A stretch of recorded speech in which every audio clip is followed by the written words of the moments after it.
अस्सलाम वालेकुम। 9th class, open your biology book. बेटे अपने लास्ट टॉपिक में मैंने ट्रांसपिरेशन बेटे हमने कंप्लीट कर लिया था, ठीक है। ट्रांसपिरेशन जब मैंने आपको पढ़ाया था वहाँ पे मैंने आपको टीएस सेक्शन ऑफ लीफ दिखाया था। टीएस सेक्शन ऑफ लीफ में बेटे मैंने आपको बताया था कि स्टोमेटा जो है वो कहाँ प्रेजेंट है। इस डायग्राम को अगर आप रिकॉल करो, दोबारा से याद करो, तो आपको याद होगा जो लोअर एपिडर्मिस है, लोअर एपिडर्मिस के ऊपर स्टोमेटा प्रेजेंट थे, ये और ये। याद आया? इसी के बारे में आज स्टोमेटा ही के बारे में हम पढ़ेंगे। और आपको मैंने ये भी बताया था कि प्लांट की जो ज़्यादातर जो ट्रांसपिरेशन है वो थ्रू स्टोमेटा होती है, ठीक है। ये भी कल हमने पढ़ा था ना, कैसे मैंने आपको सारा इसका प्रोसेस बताया था। तो बेटे आप नेक्स्ट पेज पे आए, पेज नंबर 139। हमारा टॉपिक जो आज हम स्टडी करेंगे, that is mechanism of opening and closing of stomata. Stomata open and close because of change in turgor pressure of their guard cell. The sausage-shaped guard cell are the only epidermal cell which contain chloroplast. Their cell wall is thicker on the inside and thinner elsewhere. When guard cell become turgid, they become bean-shaped. In this condition, the inner side of the cell wall of both guard cell move away from each other, so the stoma between them opens. हमने क्या पढ़ लिया, मैं आपको थोड़ी थोड़ी line से explain करूंगी। ज़्यादा हो जाता है तो आप लोग परेशान हो जाते हो, आप लोगों के लिए इकट्ठा उसको जो है कंपाइल करना मुश्किल हो जाता है। बेटे मैंने क्या बताया, मैंने आपको बता रही हूँ आज हम जो टॉपिक रीड कर रहे हैं वो क्या है, स्टोमेटा की ओपनिंग और क्लोजिंग, ठीक है। सबसे पहले तो आपको ये चीज़ पता होना चाहिए कि स्टोमेटा जो है वो कहाँ प्रेजेंट है। बेटा स्टोमेटा लीफ की सरफेस पे प्रेजेंट होते हैं। जब लीफ का टीएस सेक्शन देखें तो उसके जब लोअर एपिडर्मिस जो होता है वहाँ पे स्टोमेटा प्रेजेंट होते हैं। दूसरी चीज़ क्या बताई मैंने कि स्टोमेटा ओपन होते हैं, क्लोज होते हैं। जो स्टोमेटा का ओपन होना और क्लोज होना, बंद होना और जो खुलना है, ये क्यों होता है? Because of the turgor pressure of their guard cell. दो सेल्स होते हैं जिन्होंने स्टोमेटा की प्रोटेक्शन की होती है, उनको हम लोग गार्ड सेल कहते हैं। उस गार्ड सेल के टर्गर प्रेशर की वजह से स्टोमेटा जो है वो ओपन होते हैं या बंद होते हैं। ये जो गार्ड शेप सेल होते हैं, ये सॉसेज शेप या किडनी शेप आप इनको कह सकते हो बेटे। ये वाहिद एपिडर्मल, ओनली एपिडर्मल सेल है, सिर्फ और सिर्फ ऐसे एपिडर्मल सेल हैं जिनके अंदर बेटे क्या चीज़ प्रेजेंट होती है, क्लोरोप्लास्ट प्रेजेंट होता है। क्या? क्लोरोप्लास्ट। और वही इसको ग्रीन कलर भी देता है। इसकी सेल वॉल जो है वो अंदर से थिकर होती है और बाहर से क्या होती है, थिनर होती है। अंदर से क्या मैंने बताया, थिकर, बाहर से क्या होती है, थिनर होती है। गार्ड सेल जब टर्जिड हो जाते हैं, यानी कि उनका प्रेशर जब इंक्रीज हो जाता है, जब ज़्यादा वाटर उनके अंदर होता है तो वो क्या हो जाते हैं, बीन शेप के हो जाते हैं। और जब उनका प्रेशर कम हो जाता है तो उनकी शेप क्या होती है, सॉसेज शेप हो जाती है। और जब थिक होते हैं तो वो बीन लाइक शेप इसकी हो जाती है। यानी कि दो डिफरेंट शेप्स हमने पढ़ ली। Inner sides of cell wall both guard cell की जो हैं वो एक दूसरे से दूर चली जाती हैं। कब? जब उसकी शेप किडनी शेप हो जाती है ना, तो वो एक दूसरे से अलग हो जाती हैं इनर साइड्स में। आपको सारा अभी एक्सप्लेन करूंगी। So the stoma between them open. Stoma क्या चीज़ है बेटे? ये पोर हैं, ये होल्स हैं जो गार्ड सेल के सेंटर में प्रेजेंट होते हैं। तो अब हम लोगों ने क्या चीज़ पढ़नी है, अब मैं आपको पहले इनका स्ट्रक्चर ड्रॉ करूंगी और फिर मैं आपको इसको एक्सप्लेन करूंगी, किसको, स्टोमेटा की ओपनिंग और क्लोजिंग को। Let's start with the diagram. आप डायग्राम बनाओगे बेटे, दो आपने डायग्राम बनानी है। एक हम पहले बनाते हैं ऐसे, आपने क्या बनाना है, यहाँ पे बीन शेप स्ट्रक्चर बना दो ऐसे। सेम ऐसा ही बेटे स्ट्रक्चर आप यहाँ पे ड्रॉ कर दो।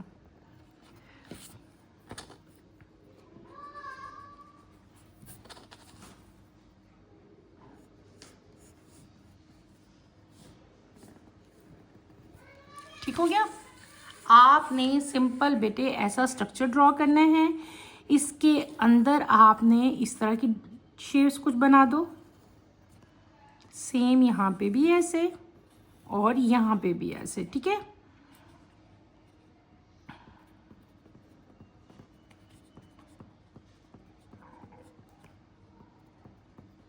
समझ आ रही है ना? बहुत इजी डायग्राम है, मुश्किल नहीं है।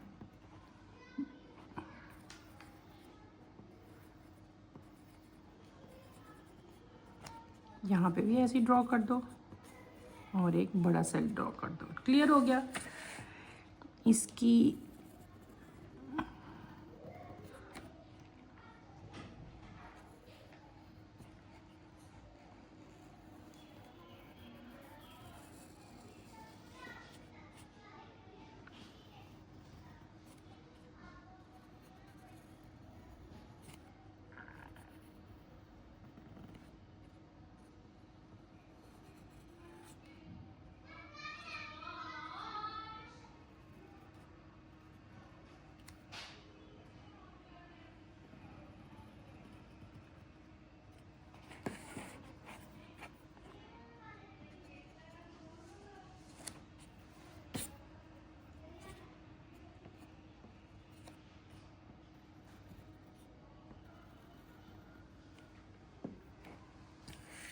ये आपने ऐसे डायग्राम बना देनी है, ठीक है। ये मैंने क्या बनाया बेटे, ये मैंने स्ट्रक्चर बना दिया है किसका, स्टोमेटा का स्ट्रक्चर बनाया। अभी आपको स्ट्रक्चर को मैं लेबल करूंगी, देन मैं आपको एक्सप्लेन करूंगी। मेरे साथ साथ डायग्राम बना लिया करो ना, फिर आप लोगों से इजीली बन जाती है। बना रही हो आप? ओके।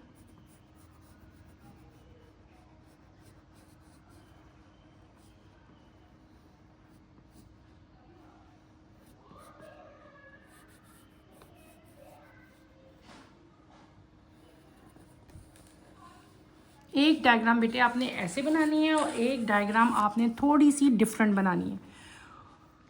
वो कैसे बनानी है आपने, ऐसे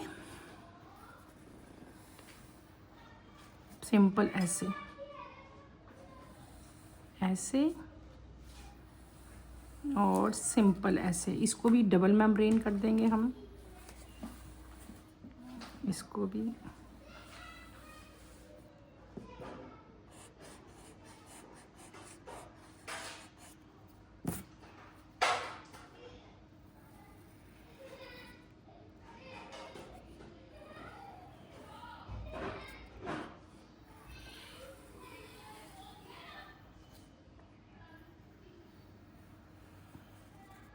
आ रही है ना बेटे समझ? बहुत सिंपल डायग्राम है, ठीक है। उसी तरह जैसे इसके अंदर हमने डायग्राम्स बनाई थी, वैसे ही आपने इसके में भी बना देनी है, ठीक है। जैसे वहाँ पे स्ट्रक्चर्स बनाए थे ना, इधर भी बना दो, बिल्कुल सेम वही। मैं ज़रा जल्दी जल्दी बना रही हूँ ताकि हम अपने टॉपिक को आगे कंटिन्यू कर सकें, ठीक है। डायग्राम ड्रॉ कर ली बेटे, इसको भी आप हल्का सा लेबल शेड दे लें। क्लियर?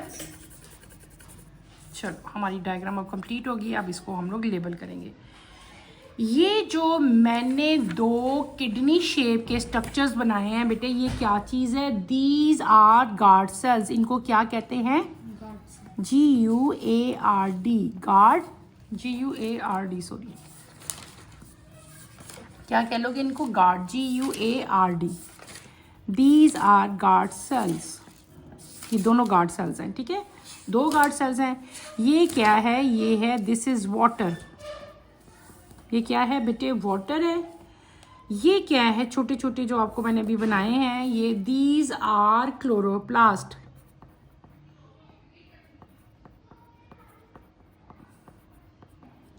क्लोरोप्लास्ट। और ये जो बड़े बड़े चीज़ें आपके पास हैं, ये इसको हमने क्या, इस तरह की शेप है जो, इसको हम लोग कहते हैं वैक्यूल, VACUOLE, वैक्यूल। नेक्स्ट आपके पास आ रहा है, ये सारे के सारे क्या हैं? ये भी वाटर ही है आपके पास, H2O। और ये क्या चीज़ है बेटे? ये गार्ड सेल्स हैं,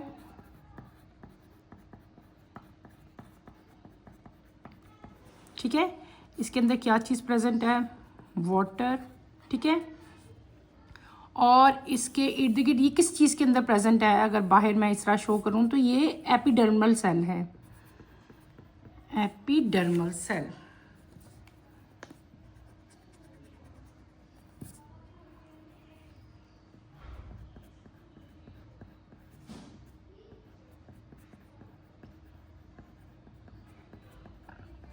एपिडर्मल सेल, एपिडर्मल सेल्स के अंदर क्या होते हैं, potassium ions present.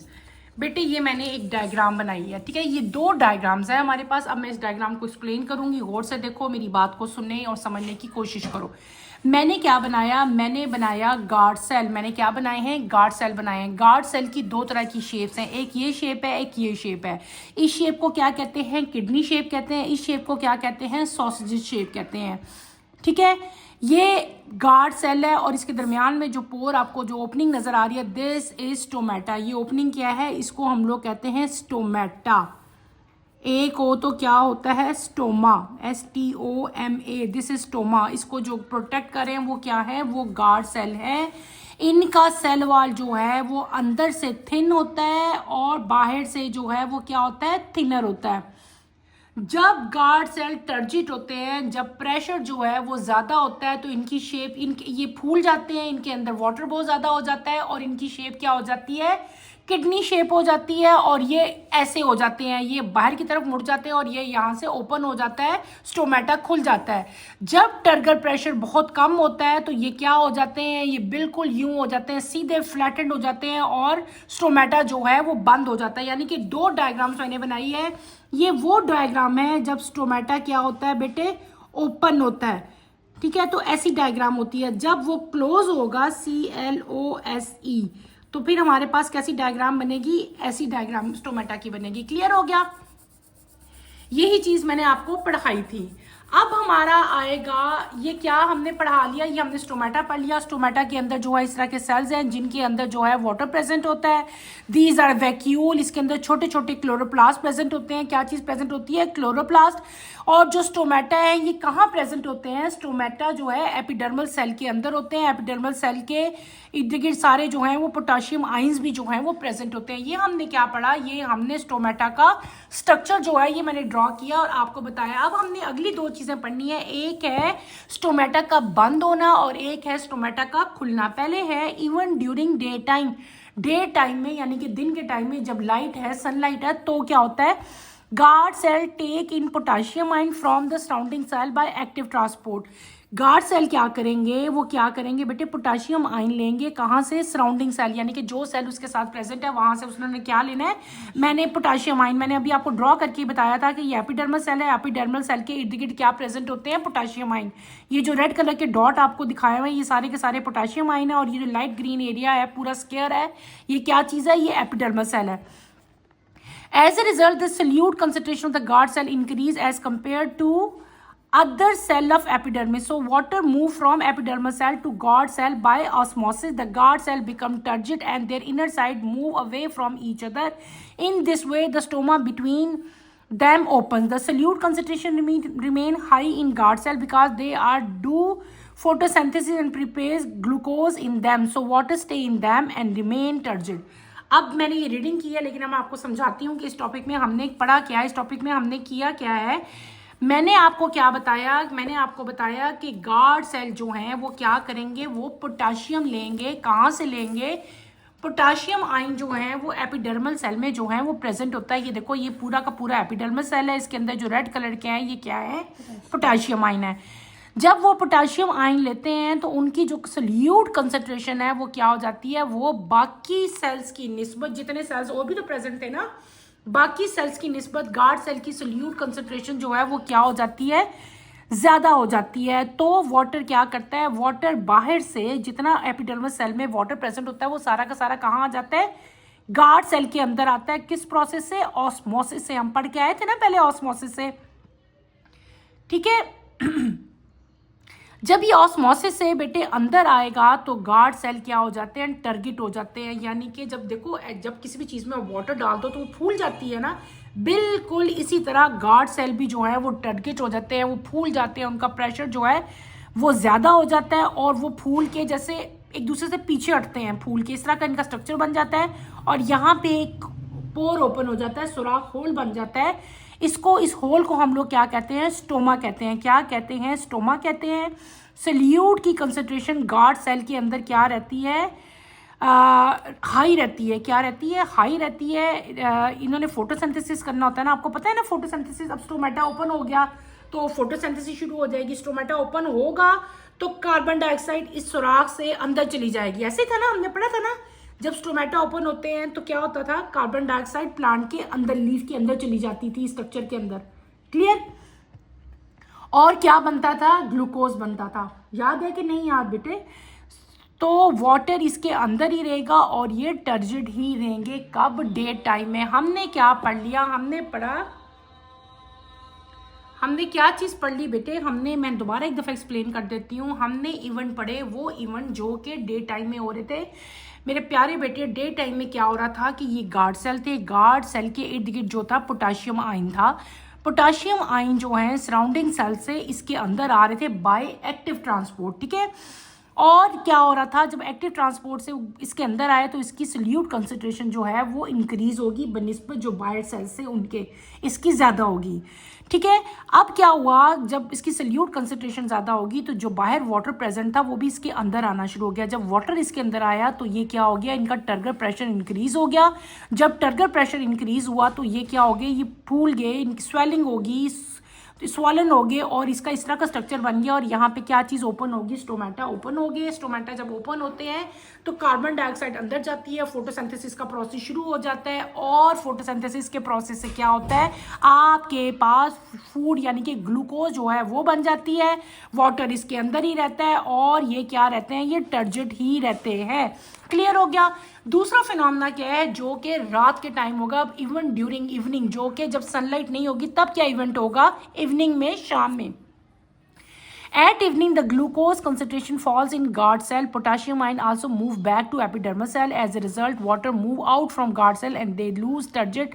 The inner side touch each other and stomata close. जो कुछ आपने ओपनिंग में पढ़ा था उसी का रिवर्स हो गया। क्या हुआ, पहले पोटाशियम आयन अंदर आए, कंसंट्रेशन ज़्यादा होगी। अब क्या होगा कि पोटाशियम आयन बाहर की तरफ चले जाएंगे, एपिडर्मल सेल की तरफ। सल्यूट की कंसंट्रेशन लेस हो जाएगी, वाटर भी जो है वो निकल जाएगा, वापस चला जाएगा। जब वाटर गार्ड सेल से निकल जाएगा तो उनका टर्गर प्रेशर क्या हो जाएगा, ख़त्म हो जाएगा और वो फ्लैटेंड हो जाएंगे, बिल्कुल स्ट्रेट हो जाएंगे। जब वो स्ट्रेट हो जाएंगे तो स्टोमेटा अल्टीमेटली खुद ब खुद ही क्लोज हो जाएगा। ठीक है? कैसे क्लोज होगा, मैंने आपको डायग्राम बना के यहाँ पे दिखाई थी। मैंने आपको बेटे 2 डायग्राम्स बनाई थी। ये वो डायग्राम थी, देखो, जब ये टर्गर प्रेशर ज़्यादा था तो ये स्वेलन हो गए थे, फूल गए थे, इनके अंदर वाटर आ गया था तो ये ओपन हो गया था। लेकिन जब टर्गर प्रेशर इंक्रीज हो गया, पोटाशियम आयन निकल गए, वाटर निकल गए, तो ये फ्लैटेंड हो गए, बिल्कुल सीधे हो गए। जब ये स्ट्रेट हुए तो ये दोनों एक दूसरे के साथ अटैच हो गए, जुड़ गए। जब ये दोनों एक दूसरे के साथ जुड़े तो क्या हो गया बेटा, स्टोमेटा जो है वो क्या हो गया, वो बंद हो गए, मतलब ख़त्म। फिर हमने क्या कहा था, मैंने आपको एक रिएक्शन बताया था। रिएक्शन हमने बार बार बहुत दफ़ा किया, लेकिन मैं एक दफ़ा फिर बता देती हूँ। मैंने आप लोगों को क्या कहा, मैंने कहा बेटे जब स्टोमेटा ओपन होते हैं तो फोटोसिंथेसिस का प्रोसेस होता है। क्या होता है, प्लांट अपनी रूट्स के जरिए सॉइल से क्या लेते हैं, वाटर। इस स्टोमेटा के अंदर क्या जाएगा, कार्बन डाइऑक्साइड। कहाँ से, एटमॉस्फेयर से, in the presence of sunlight. Sunlight में यानी कि डे टाइम में ये प्रोसेस हो रहा है। और क्लोरोफिल की प्रेजेंस में, क्लोरोफिल का होना ज़रूरी है। तो आपके पास क्या बनेगा, C6H12O6 और सॉस ऑक्सीजन जो है वो रिलीज हो जाएगी। ये जो C6H12O6 बना है ना बेटे, ये शुगर है और यही जो है ये क्या है, प्लांट की फूड है, प्लांट की डाइट है। क्लियर हो गया? ये सारा प्रोसेस आज मैंने आपको पढ़ाया। आई होप कि आपको समझ आ गई होगी। हमने क्या पढ़ा था, इन शॉर्ट मेन पॉइंट दोबारा रिपीट कर देती हूँ। मैंने आपको बेटे क्या पढ़ाया, मैंने आपको पढ़ाया स्टोमेटा का हमने स्ट्रक्चर पढ़ा। ये स्ट्रक्चर था स्टोमेटा का, स्टोमेटा का स्ट्रक्चर है। इसके साइड पे जो सेल्स थे वो गार्ड सेल थे। ये गार्ड सेल मैंने बनाए थे। गार्ड सेल जो थे वो 2 तरह की इनकी शेप्स थी। एक थी किडनी शेप, जब इनका टर्गर प्रेशर ज़्यादा होता है। एक थी इनकी फ्लैटन शेप, सॉसेज शेप, जब इनका टर्गर प्रेशर लो होता है या होता ही नहीं है। ठीक है? फिर हमने क्या कहा कि क्लोजिंग और ओपनिंग हमने पढ़ी थी कि इसकी जो ओपनिंग है बेटे वो क्या होती है, डे टाइम में होती है। जब सनलाइट हो तब ये ओपन होते हैं। कंसंट्रेशन पोटाशियम जो है वो अंदर की तरफ इनवर्ड पोटाशियम आयन आते हैं, ठीक है। और क्या होता है, जब ये इनवर्ड आते हैं तो वाटर भी इनवर्ड मूव करता है। जब वाटर मूव करता है तो टर्गर प्रेशर इंक्रीज होता है। जब टर्गर प्रेशर इंक्रीज होता है तो गार्ड सेल जो है वो इस तरह का स्ट्रक्चर जो है बिकम टर्जिट हो जाते हैं, फूल जाते हैं और इस तरह का स्ट्रक्चर बना लेते हैं। जब इस तरह का स्ट्रक्चर बनता है तो आपके पास क्या बन जाता है, स्टोमेटा ओपन हो जाते हैं, ठीक है। जब स्टोमेटा ओपन होगा तो फोटोसिंथेसिस का प्रोसेस होगा। कौन सा प्रोसेस होगा, ये मैंने आपको लिख के दिखाया। सेकेंड चीज है एट द इवनिंग में जब सनलाइट नहीं होती तब क्या होता है, बिल्कुल इसका रिवर्स। पोटाशियम आयन यहाँ से निकल जाएंगे टूवर्ड एपिडर्मल सेल, वाटर यहाँ से रिलीज हो जाएगा, इसका टर्गर प्रेशर जो था वो खत्म हो गया, लॉस हो गया, इसकी टर्जिटी खत्म होगी, ये दोबारा फ्लैटेंड पोजीशन पे आ जाएंगे, सॉसेज शेप इनकी बन जाएगी और स्टोमेटा जो पहले ओपन था अब क्या हो गया, क्लोज हो गया। बेटे ये जो हमने आज टॉपिक पढ़ा है, this is opening and closing of stomata. यहाँ पे एक बड़ी इंपॉर्टेंट बात है जो आपका अक्सर आता है पेपर में क्वेश्चन, आपको पता होना चाहिए। जो गार्ड सेल के अंदर पोटाशियम आयन मूव कर रहे थे ना, जो इसके अंदर जा रहे थे पोटाशियम आयन, वो किसकी वजह से जाते हैं, एक्टिव ट्रांसपोर्ट की वजह से। किसकी वजह से, एक्टिव ट्रांसपोर्ट की वजह से। और जो वाटर अंदर जाता है, जो पानी अंदर जा रहा है, वो किसकी वजह से जाता है बेटे, ऑस्मोसिस की वजह से जाता है। ये दो आपके क्वेश्चंस भी आ सकते हैं, तो आपने कंफ्यूज नहीं होना। Potassium bye active transport and water bye osmosis. Clear हो गया। ये बेटे आपने अच्छी तरह से करना है। अच्छा ये देखें बेटे, मेरी एक स्टूडेंट है मेरे साथ ही बैठी हुई है इस टाइम, इसने मुझे फ़ौरन मेरे साथ ही जो है वो डायग्राम ड्रा की थी स्टोमेटा की। बेटे बहुत अच्छी डायग्राम ड्रा की आपने, वेरी गुड, शाबाश। आप लोग भी ऐसी कोशिश किया करें, जब आप लोग डायग्राम ड्रा कर लेते हो, उसको लेबल कर लेते हो, अल्टीमेटली आपको क्वेश्चन जो है वो खुद ही आपका याद हो जाता है। वेरी गुड, शाबाश। तो हमने क्या किया, हमने आज स्टोमेटा जो है वो कम्प्लीटली हमने पढ़ लिया। यहाँ पे एक इंपॉर्टेंट नोट है, जाते जाते उसको भी हम लोग पढ़ लेते हैं। Transpiration is necessary evil, although transpiration is the loss of water from plant, but yet it creates a pull on water column in the xylem tissue of root, leaf and stem. This pull is responsible for the transport of water and salt from root to leaves. Transpiration जो है बेटे ये बहुत important और necessary एक phenomena है plants में। Aldous के ट्रांसपिरेशन से वाटर लॉस होता है, ठीक है, लेकिन फिर भी ये बहुत इंपॉर्टेंट है क्योंकि इससे जो जाइलम टिश्यूज़ हैं उसके अंदर जो है एक प्रेशर क्रिएट होता है और वाटर की ट्रांसपोर्टेशन जो है वो रूट, शूट और स्टेम में होती रहती है। और ये जो एक ट्रांसपिरेशन पुल क्रिएट होता है, इसकी वजह से क्या होता है कि वाटर और जो साल्ट है डिफरेंट, वो रूट से एरियल पार्ट की तरफ जो है वो मूव करते रहते हैं। टॉपिक हमारा कंप्लीट हो गया। इस टॉपिक को आपने अच्छी तरह से करके आना है। इसमें कोई प्रॉब्लम हुआ, कोई डिफ़िकल्टी हुई तो आपने मेरे से पूछनी है। इंशाल्लाह अपने नेक्स्ट लेक्चर में हम लोग जो है अगला टॉपिक अपना स्टार्ट करेंगे, बल्कि इसके कुछ फैक्टर्स भी रहते हैं, वो भी मैं आपको उसी वक्त जो है वो कंटिन्यू करवाऊँगी। नेक्स्ट लेक्चर की नोटिफिकेशन के लिए आप चैनल को शेयर करें, लाइक करें और सब्सक्राइब करें, और इसके साथ ही मुझे भी आप लोग इजाज़त दें, ठीक है बेटे। आज बस आपने यही टॉपिक स्टोमेटा का स्ट्रक्चर और दो इसके जो थे कि इसकी सनलाइट में और इवनिंग में इसकी शेप्स क्या होती हैं और इसके फंक्शंस क्या होते हैं, ये दोनों आपने करके आने हैं। ये इन द एंड मैंने फोटोसिंथेसिस का जो है प्रोसेस भी जो है वो इक्वेशन की फॉर्म में आपको राइट कर दिया था। जिस बच्चे का भी रह गया है वो यहाँ से देके उतार सकते हैं। अल्लाह हाफिज़ 9th क्लास।